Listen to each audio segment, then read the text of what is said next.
Equity mutual funds என்பது முதலீட்டாளர்களிடமிருந்து சேகரிக்கப்படும் பணத்தை பங்கு சந்தையில் முதலீடு செய்யும் ஒரு வகை மியூச்சுவல் ஃபண்டாகும். இதில் பெரும்பகுதி பணம் நிறுவன பங்குகளில் முதலீடு செய்யப்படுகிறது.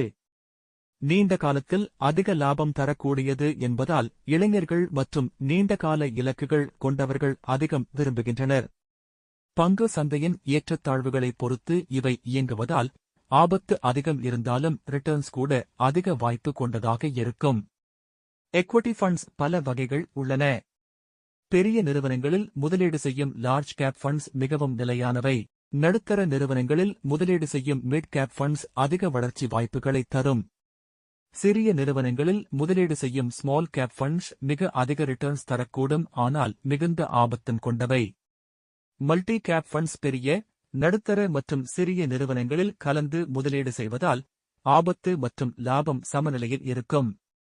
செக்டரல் அல்லது தெமாட்டிக் ஃபண்ட்ஸ் என்றால் குறிப்பிட்ட துறைகள், உதாரணத்திற்கு ஐடி, பேங்கிங், பார்மா போன்றவற்றில் முதலீடு செய்வதாகும்.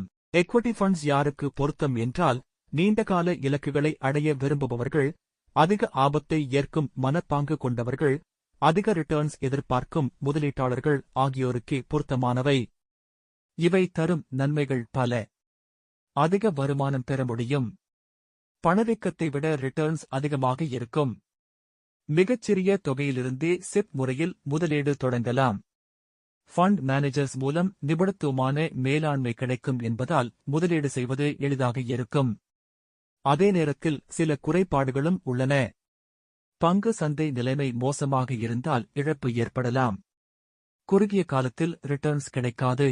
அதிக ஆபத்து உள்ளதால் பாதுகாப்பான முதலீடாக இதை கருத முடியாது. மொத்தத்தில் பார்க்கும்போது எக்விட்டி ஃபண்ட்ஸ் என்பது நீண்ட காலத்தில் செல்வத்தை உருவாக்க சிறந்த வாய்ப்பு கொண்ட முதலீட்டு கருவியாகும். ஆனால் முதலீடு செய்வதற்கு முன் நமது ஆபத்து சகிப்பு திறன், நிதி இலக்குகள் ஆகியவற்றை கவனத்தில் கொண்டு தகுந்த எக்விட்டி ஃபண்ட் வகையை தேர்ந்தெடுத்தால் அது எதிர்காலத்தில் மிகப்பெரிய நன்மையை தரக்கூடும்.